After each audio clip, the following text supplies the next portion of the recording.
சிலையே தாயின் மடி சேரும் கன்று போல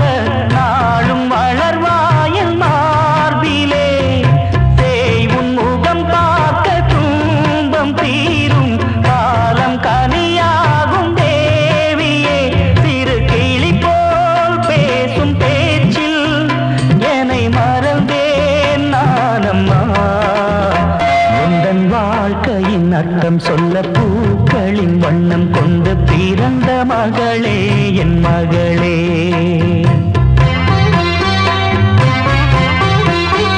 நான் வாழ்ந்தது கொஞ்சம் அந்த வாசத்தில் வந்துதித்து